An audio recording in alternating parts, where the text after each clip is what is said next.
Hi, how are you doing? I hope you're having a beautiful Christmas. But while I have you here, let me tell you something.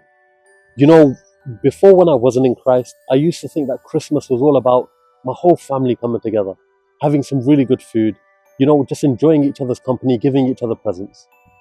But now that I am in Christ, I realize it's a lot different than before.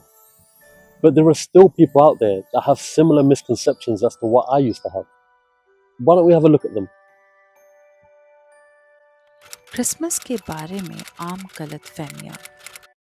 I think घूमना फिरना होगा probably Christmas tree. Candles? Holidays छुट्टियां Bells? Snow. Christmas tree. People think it's about Santa Claus' birthday. They will wear some white or the red dresses, cut the cake, dance in the late night on the Jingle Bell song. That's all about people think, but actually it's not. It's because of this day that I am alive. It's because He set His Son down for me and for you. मसीह में आने के बाद आप Christmas के बारे में कैसा महसूस करते हैं? For me I think Christmas is Joy परमेश्वर का प्रेम. The light is burned. A protection of God from all the evil thoughts. God's plan परमेश्वर की योजना रिडेम्पशन, छुटकारा. परमेश्वर के पुत्र ने जन्म लिया. Happiness, खुशी. Peace of God. परमेश्वर की शांति. God's love. If you believe in Jesus, you have nothing to worry about. जिस प्रकार से अभी हमने देखा कि जो क्रिसमस लोगों के लिए सिर्फ क्रिसमस ट्री, खिलौने, घूमना फिरना, सांता, डेकोरेशंस, केक्स था, जब वही लोग मसीह में आ जाते हैं तो क्रिसमस उनके लिए परमेश्वर का आनंद, परमेश्वर की योजना, परमेश्वर की शांति और सबसे बड़ी बात परमेश्वर का वो प्रेम बन जाता है। आज इस संसार में हम क्रिसमस नाना प्रकार तरीकों से देखते हैं सेलिब्रेट होते हुए, लेकिन आज के दिन हम एक बार फिर से क्रिसमस की उस असली कहानी को सुनेंगे, उसे देखेंगे और ये देखेंगे खास तौर से कि किस प्रकार से परमेश्वर का वो पुत्र इस संसार में आ गया मेरे और आपके लिए। Trish, come and see who's here.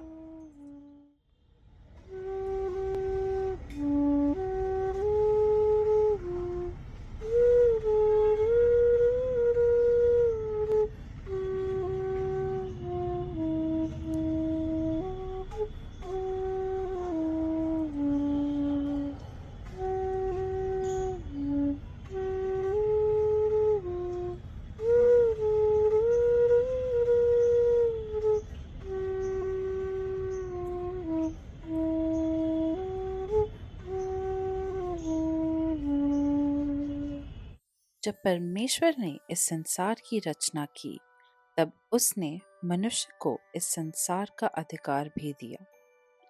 मनुष्य ने पाप में गिरकर वो अधिकार खो दिया जो परमेश्वर ने उसे दिया था। तब परमेश्वर ने एक ऐसी योजना बनाई जिसके द्वारा मनुष्य को फिर से उद्धार मिल सके और एक बार फिर से इंसान स्वर्ग राज में दाखिल हो सके। लगभग 2000 साल पहले की ये बात है। बेथलेहम के एक छोटे कस्बे में परमेश्वर के पुत्र यीशु मसीह ने, जो इस संसार का उद्धार करता है, जन्म लिया। ये उन दिनों की बात है जब मरियम नाम की एक स्त्री, जो यूसुफ की मंगेतर थी, एक दिन अपने कमरे में बैठी हुई। तभी परमेश्वर का दूत जब्राइल उसके पास आया और उसने मरियम से कहा कि वे गर्भवती होगी और एक पुत्र जनेगी जिसका नाम यीशु होगा। ये सुनकर मरियम भयभीत हुई, मगर उसने परमेश्वर की योजना को स्वीकारा और धन्यवाद दिया। ये खबर सुनते ही यूसुफ के मन में आया कि वे मरियम को बदनामी से बचाने के लिए उसे छोड़ दे। मगर उसी रात जब्राइल दूत यूसुफ के स्वप्न में आया और उससे कहा, मरियम के गर्भ में जो है वो परमेश्वर की योजना है, उसे ना त्याग।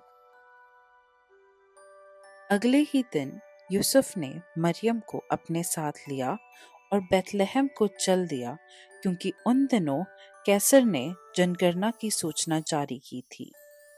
यूसुफ ने मरियम को लेकर जनगणना में शामिल होने के लिए बेथलेहम को अपना मार्ग तय किया।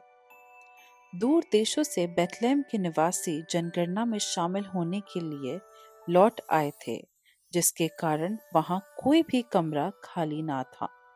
लंबे सफर और दर दर भटकने के बाद रात में एक आदमी ने मरियम और यूसुफ को अपने गौशाला में जगह दी और वहीं यीशु का जन्म हुआ।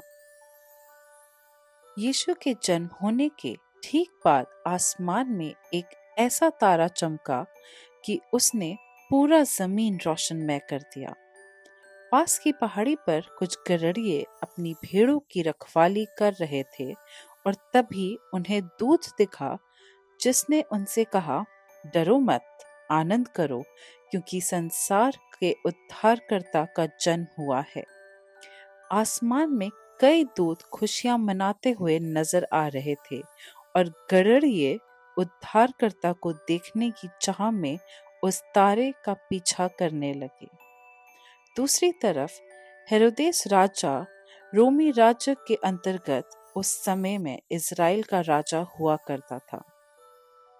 उसके राज में ज्योतिषियों द्वारा ये खबर सुनकर कि यहूदियों का राजा पैदा हुआ है, वो गुस्से से तिलमिला उठा। उसे इस बात की पक्की खबर देने के लिए 3 मजूसी आए और उसे बोले कि आसमान में एक अनोखा तारा निकला है और उनकी विद्या के अनुसार वो तारा उन्हें यहूदियों के राजा के पास ले जाएगा। राजा ने शातिरता से तीनों मजूसियों से कहा कि वे जाएं और यीशु का ठीक ठीक पता करके उन्हें बताएं, ताकि राजा भी जाकर यीशु को प्रणाम कर सके। तब वो तीनों मजूसी राजा के महल से निकलकर तारे का पीछा करने लगे। वो तारा अंत में एक जगह पर ठहर गया और तब मजूसियों ने देखा मरियम और यूसुफ को यीशु मसीह के साथ उस गौशाला में। वो तीनों मजूसी आए, सोना, मुर और लोबान चढ़ाकर यीशु को दंडवत किया और फिर वो वहां से राजा के पास ना लौटकर दूसरी दिशा को चले गए। वहीं हेरोदेस राजा ने अपने राज्य को खो देने के डर से एक फरमान जारी किया कि जितने बच्चे 2 और 2 से कम उम्र के हैं उन्हें मार दिया जाए। उस रात कई मासूम बच्चे मारे गए, मगर यीशु मसीह पूरी तरह से सुरक्षित थे, क्योंकि परमेश्वर ने जगत से एक ऐसा प्रेम किया कि उसने अपना इकलौता पुत्र दे दिया, ताकि जो कोई भी उस पुत्र पर विश्वास करे वे नाश ना हो वरन अनंत जीवन पाए। और यही हमारे क्रिसमस की असल कहानी है। Praise the Lord. परमेश्वर का धन्यवाद हो आज के सुंदर दिन के लिए। और जैसा कि हम लोगों ने सीखा कि आज क्रिसमस का क्या कंसेप्शन है, लोगों को बहुत सी गलत धारणाएं हैं क्रिसमस के बारे में, लेकिन आज हमने सीखा कि क्रिसमस जो है एक फीलिंग है। किसी ने कहा हैप्पीनेस है, एक जॉय है, पीस है, गॉड्स प्लान है, किसी के लिए गिविंग है, तो वाकई एक फीलिंग है। और परमेश्वर चाहते हैं उसी सही फीलिंग के साथ हम इसे सेलिब्रेट करें। भले ही अब पास्टर जी नहीं है यहाँ, लेकिन वो स्वर्ग में परमेश्वर के साथ क्रिसमस को सेलिब्रेट कर रहे हैं। परमेश्वर आप सबों को बहुत आशीष दे। Merry Christmas to all of you. God bless you all.